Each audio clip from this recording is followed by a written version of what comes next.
Hey, good morning. Welcome to PCEP for November 2022. We're going to talk about infectious disease today with a special emphasis on the things that really impact pre-hospital care. And so here's the plan for today. We're going to talk about pediatric infections with an emphasis on common respiratory infections. We'll talk about infections that you primarily see in immunosuppressed patients and how they present. And then I'll give an update on current trends in infectious disease. So we're going to lead off with pediatric infectious disease, and we'll talk about what specifically is going on in 2022 with respect to pediatric infectious disease. We'll talk about the differences between bronchiolitis, asthma, and croup. We'll listen to some examples of the difference between stridor and wheezing and talk about treatment. And then we'll talk about things to be aware of in unimmunized children. So first, what's going on in 2022? We are seeing an earlier flu season and earlier RSV. So this red line is the current flu season. The blue line is the 2019-2020 season, kind of the last pre-COVID flu season. And so we're seeing levels that are higher at that point. Now, we don't know where things will go from there, but definitely both in adults and children, we're seeing influenza early.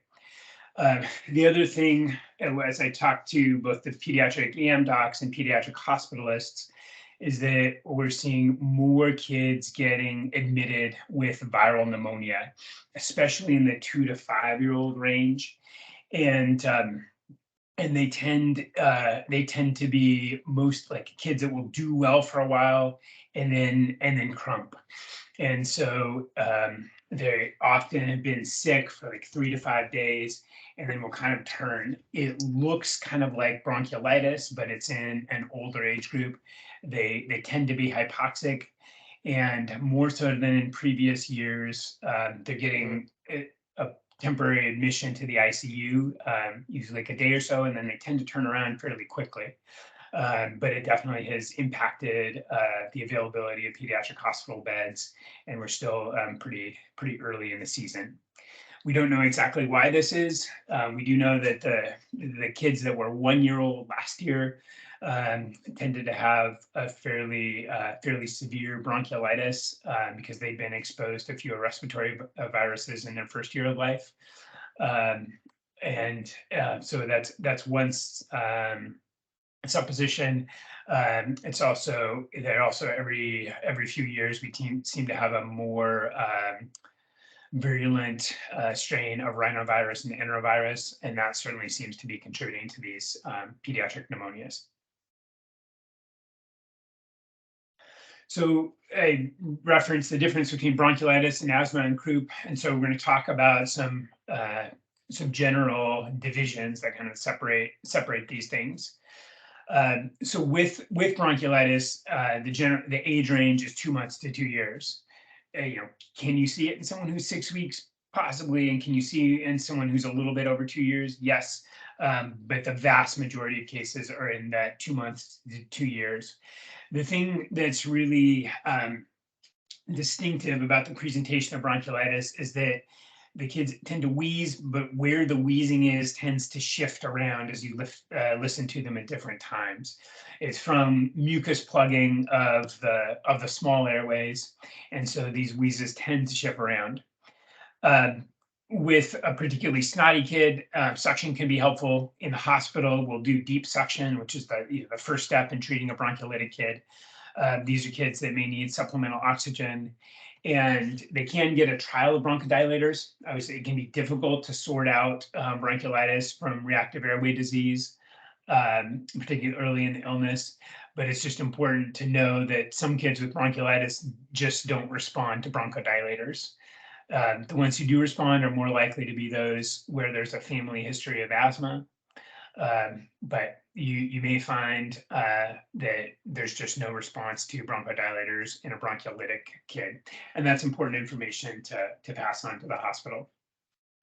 So if you talk to pediatricians, they love to talk about what's asthma and what's reactive airway disease, and in general, they're hesitant to diagnose asthma, but we refer to it in the protocols as asthma. And so what I'm talking about here is airway disease that gets better with bronchodilators. So generally, these kids are older than a month. And it's more common when there's a family history of atopic dermatitis, eczema, or asthma. They tend to have wheezes throughout, and they tend to turn around quite quickly with bronchodilators. And then croup, we see in 6 months to 6 years of age. Again, I mean, have I diagnosed it in a 7-year-old like once or twice, but it's the vast majority are in that 6-month to 6-year-old group because of how their anatomy is, and they present with stridor, and so we treat them with racemic epi and dexamethasone. So I'm going to show you some videos next, and I want you to kind of picture and listen to what you're hearing, and then think about, okay, which of these presentations are we most likely seeing here? Sorry, one quick thing before we go into the videos, just a quick reminder on stridor versus wheezing. So stridor is something that comes from the upper airways. It is the primary noise is inspiratory, whereas wheezing comes from the lower airways. The primary noise is expiratory. So then I'll go and play the first video now.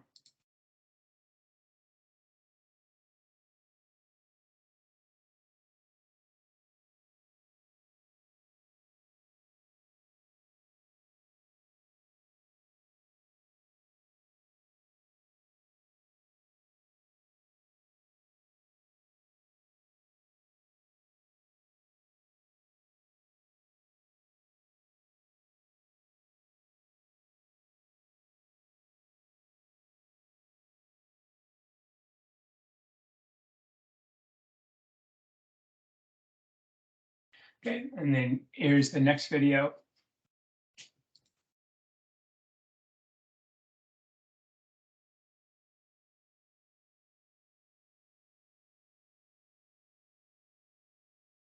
Okay. And then I see a hand up. You want to go ahead with a question?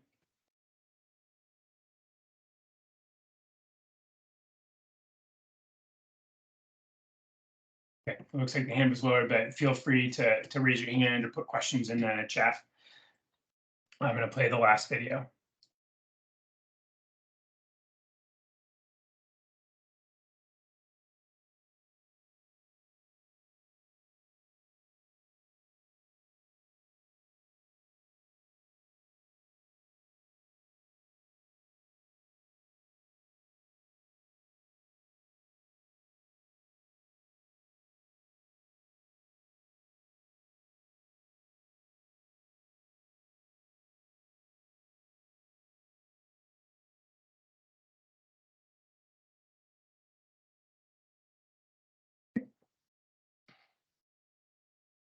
So obviously the first video has some text clues as well.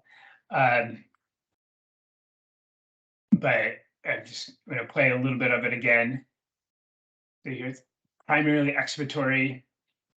These kids just sound kind of congested. They're having trouble getting air out. In the second video,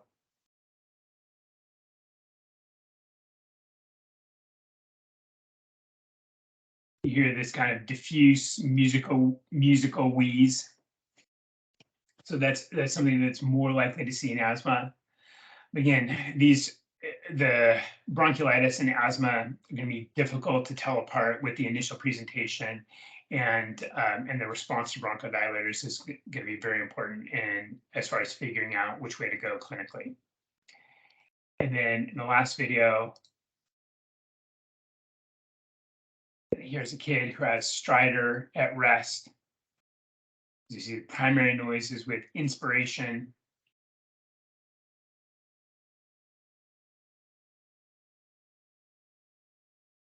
you can see retractions. And so in a kid with stridor at rest, not this kid's just sleeping, that's the trigger to treat them with racemic epinephrine. Remember that we've added dexamethasone to the protocols, and so if you are treating a kid with croup, you have orders for dexamethasone, and particularly if you're giving racemic epi, that'll ultimately help to decrease the ED length of stay if you give them dexamethasone as well, so we can get both of them on board at the same time. These can be hard distinctions to make. The vast majority of the time, if you take a careful listen, something that I'll do occasionally if I'm confused and can't quite figure it out is like I'll listen over the upper airways and then listen over the lower airways and see like where the sound is louder. But if you're just like, I don't know, I can't figure out where this is. If you're in doubt, you're safer giving racemic epinephrine because that will have some bronchodilatory effect, and then will also work on the upper airways. Whereas if you had a kid that truly has stridor, albuterol isn't going to do anything to help them. Occasionally, I'll review charts where I see nebulized saline. That's not in our protocols, and there's no evidence of benefit. Questions about bronchiolitis, asthma, and croup? Okay, I'm going to move on to talk about some infections that we can see in the unimmunized population. With that, make the caveat. Remember that in the unimmunized population, you still see all of the, you still see asthma, bronchiolitis, croup, all of the common respiratory infections. There are just a handful of other things that they are at risk for. In terms of viral illness, the one that has the most importance for infection control is measles, just because it is so easy to spread, particularly in the unimmunized population. And so measles, like many viral illnesses, has a prodrome, a fever, malaise. But where it really starts to look different is about 3 to 5 days in. They'll get conjunctivitis, they get coryza, runny nose, sinus, and then cough. But it's that conjunctivitis that's pretty distinctive about measles versus other viral illness. You can see these Koplik spots, but those aren't present in all cases, and so these are these little white spots on the tongue. But the thing that's most distinctive about the presentation of measles is that you get this rash that spreads from the face down. So getting the history of how the rash spread can be helpful. And this is where a measly looking kid, that's where that phrase comes from. Like they just look unwell and really fatigued. But the key thing is just letting the hospital know if that is the suspicion, because those are a really high infection risk. I see a chat from Dr. Whitwer, just to reiterate, coryza is just runny nose, runny eyes, just copious production of secretions. Meningitis is something that is very rare in the immunized population, but we still can see in the unimmunized population. The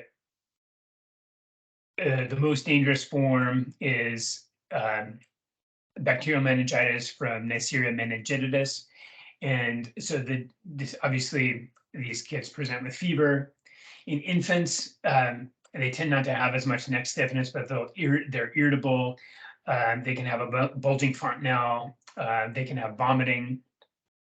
And then in children and adolescents, you can see neck stiffness, photophobia, and the confusion. These purpura appear with Neisseria meningitidis. And the thing that's really distinctive about Neisseria meningitidis is that it has a very rapidly progressive course. So they can go from having the first symptoms to requiring intubation and being on life support within 24 hours. We also you also can see strep pneumomeningitis. Those don't have quite as rapid a course, but they still look quite ill. And then remember that meningitis, in addition to being seen in children, you can see it in congregate settings, especially with young people, so like college dorms, military recruits. And then the last one to keep an eye out for is epiglottitis. And the thing that's distinctive about the presentation here, it can be difficult to distinguish from croup. They tend to have this sniffing position and look really anxious. They'll often be drooling, which is not something that you commonly see with croup. And then the key thing with meningitis is that, excuse me, with epiglottitis, is that you want to be careful to avoid airway manipulation if at all possible.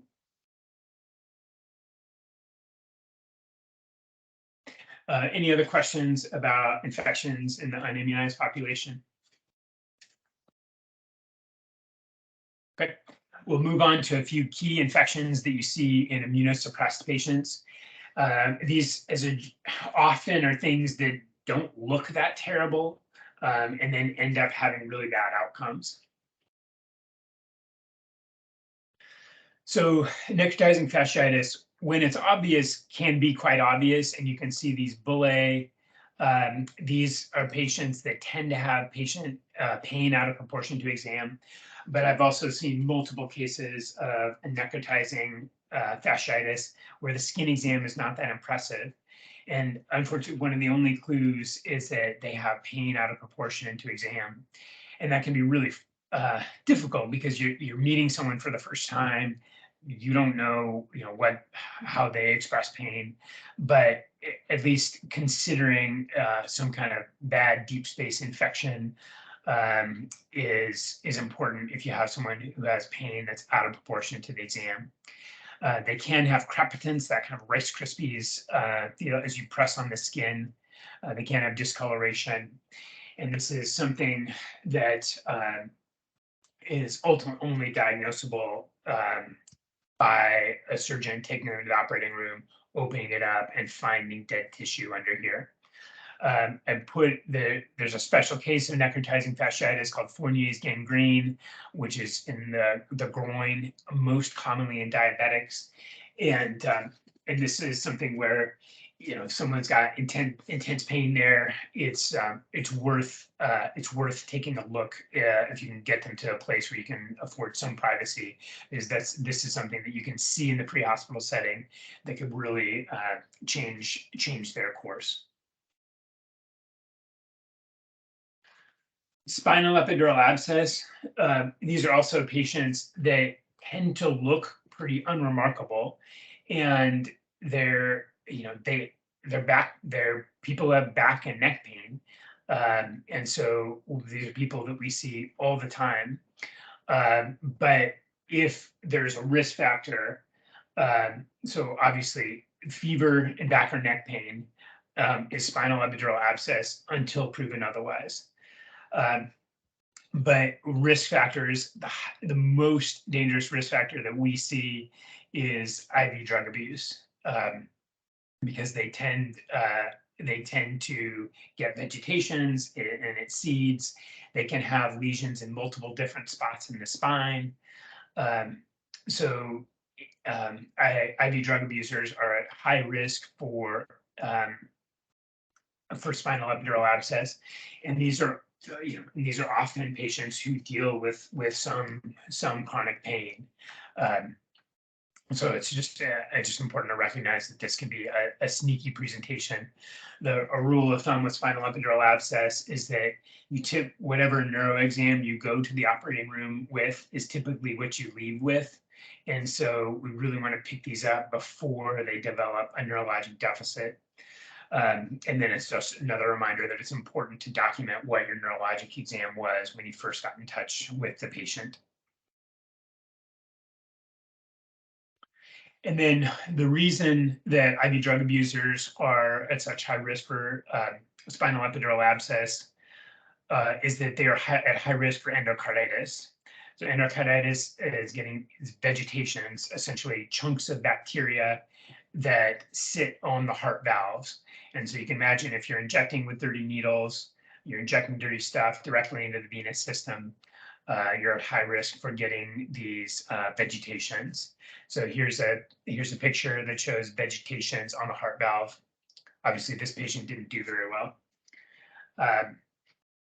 But this is an unfortunately fairly common presentation.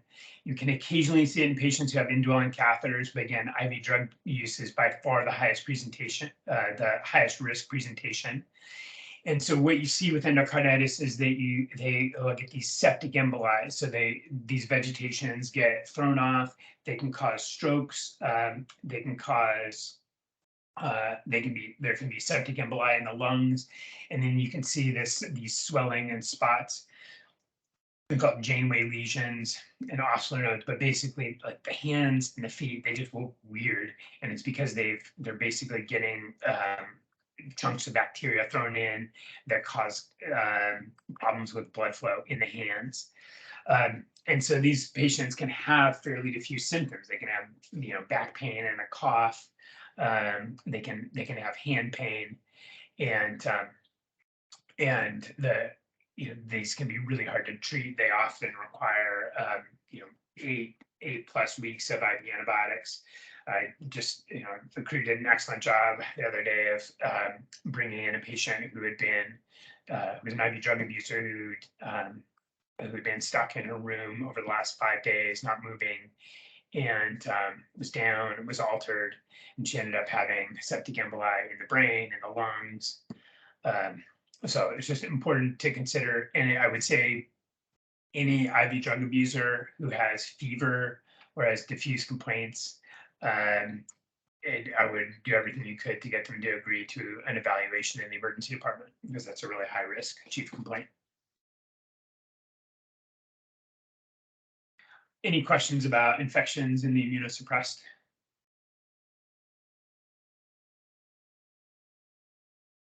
Great. So we'll move on to talk about some bigger picture trends in infectious disease. Not everything that I'm going to say is news you can use on your next shift, but it's kind of general context about what's going on, and just things that will be helpful to understand what your patients are going through and what options they have. So one of the things that we're seeing are more and more drug-resistant bacteria. One of the ones that are most difficult to get a handle on are the gram-negative multi-drug resistant organisms. And so these are most commonly elderly patients, more commonly female than male, that have been on multiple courses of antibiotics for urinary tract infections. And then they develop these multi-drug resistant gram-negative bacteria. So remember, as a rule of thumb, gram-positive bacteria are generally above the diaphragm and on the skin. Gram-negative bacteria are below the diaphragm. And so essentially the gut gets colonized with these bacteria that don't respond to any antibiotics, and they can be really difficult to treat. C. difficile is obviously, it's in the name, it's really difficult to treat. And so having patients on antibiotics, having had a patient who has been on antibiotics puts them at risk for C. difficile. Clindamycin is probably the most dangerous with respect to putting someone at risk for C. diff. And then finally, we're seeing more and more drug-resistant strains of gonorrhea. And those, that's really going to be key for your pre-hospital presentation, but we've had to increase the dose of ceftriaxone for gonorrhea. And if ceftriaxone goes away as a treatment for gonorrhea, we don't have anything else waiting in the wings. Part of the reason I mention this is especially with respect to the gram-negative multi-drug resistant organisms and C. diff, the biggest risk factor for developing these is inappropriate antibiotic use. So, and this is something that's really shifted over the last 5 years. but we do not treat bacteria in the urine that doesn't without any symptoms. So we do a urine test on an elderly person who is otherwise doing okay. There's bacteria in the urine that we don't treat that with antibiotics, because if they don't have any symptoms, you can't make them feel better. And so you'll often, have a nursing home call and say, well, she smells like a UTI. There's no distinctive smell for a UTI. The only way we can diagnose it is with bacteria in the urine that is causing symptoms.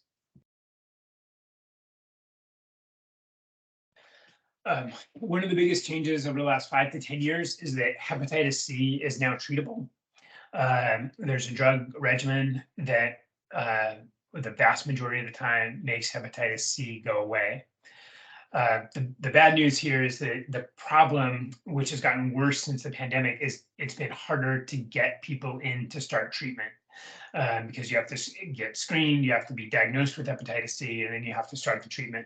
So this is the number of people who are getting treated for hepatitis C. The peak was in 2015.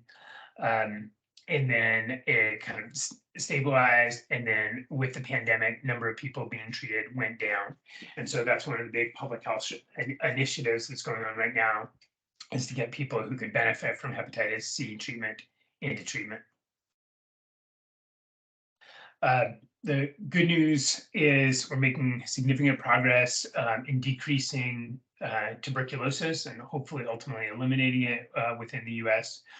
We are seeing a few drug-resistant strains, and treatment for active TB is a long course.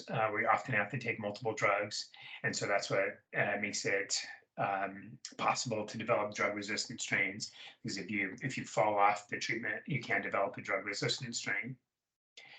And then I have a few brief slides on COVID, and then we'll be able to wrap up. I know we've talked a lot about COVID, but the news overall is good. The number of deaths that we see from COVID is down significantly. So this is going through November 2. This is the CDC nationwide data. And so, both the combination of outpatient treatment, vaccines, and then people developing immunity means that COVID is much less likely to be a life threat than it was 2 years ago. I just reviewed a case of a otherwise healthy 60-year-old woman who had a cardiac arrest with a severe COVID infection. So, but we're really only seeing these severe cases in the unimmunized, and even those are getting more and more rare. So obviously this isn't something that you're going to be doing in the pre-hospital setting, but I think it's helpful to know what the options are. Patients are going to be asking you questions about this.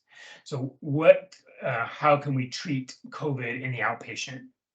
So these are options for patients that are at risk for severe disease. So that can be comorbidities like diabetes, hypertension, being unimmunized. Patients that are at risk for severe disease are candidates for outpatient treatment. They have to have stable vital signs. They can't be requiring oxygen. You can't be anticipating admitting them to the hospital. So the first line treatment is Paxlovid. It's a PO drug. You need to start it within 5 days of the start of symptoms. But the good news is there's a significant reduction in the risk of getting hospitalized or dying from COVID. So it takes these patients that are at risk for severe disease, about 6.5% risk of dying or getting hospitalized, and cuts that risk down to less than 1%. It does have many drug-drug interactions, and so you have to review the patient's medication list very carefully before you put them on it. Probably the most common medicine that keeps people from getting Paxlovid are statins. If you've had a statin within the last 5 days, they don't recommend starting on Paxlovid. There's also interactions with warfarin.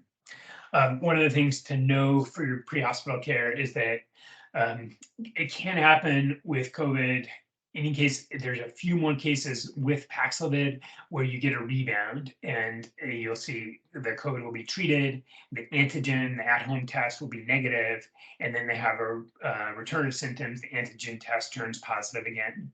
That's usually, so they say they start treatment on day 4 or 5, have 5 days of treatment. It's roughly 2 weeks out from the start of symptoms where they can develop a rebound of COVID and they can be infectious again.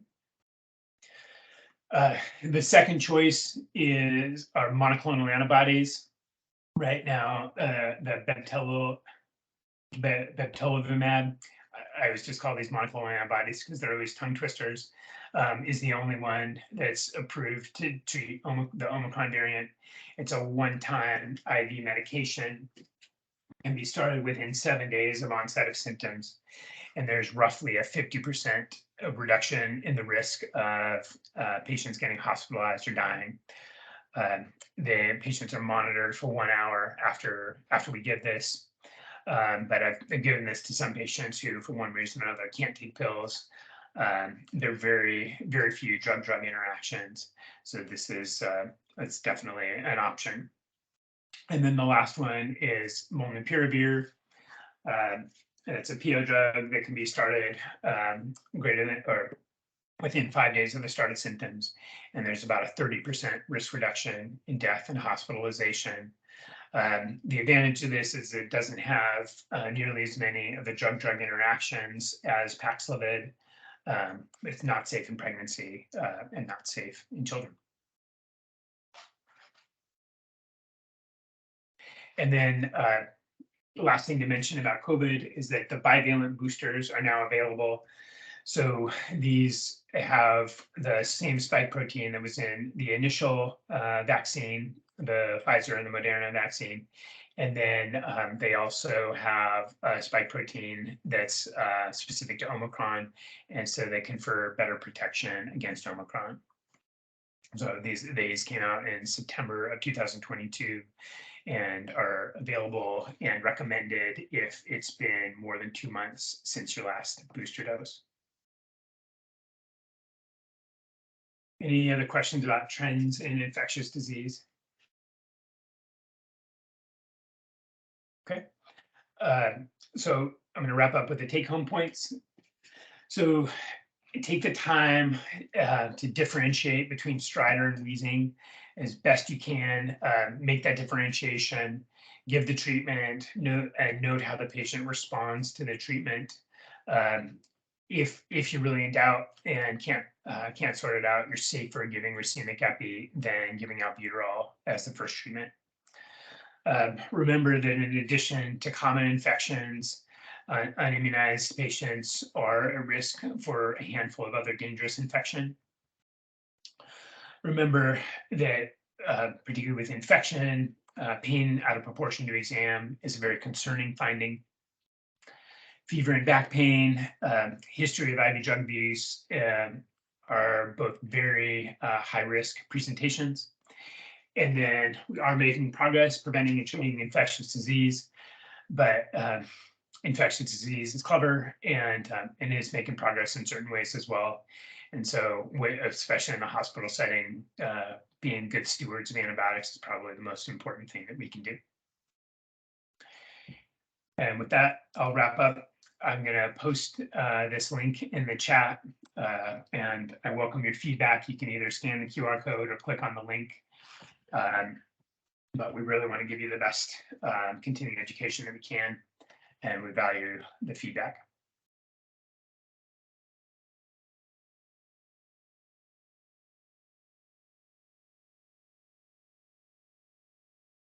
Thank you, Dr. Mocht. Thank you.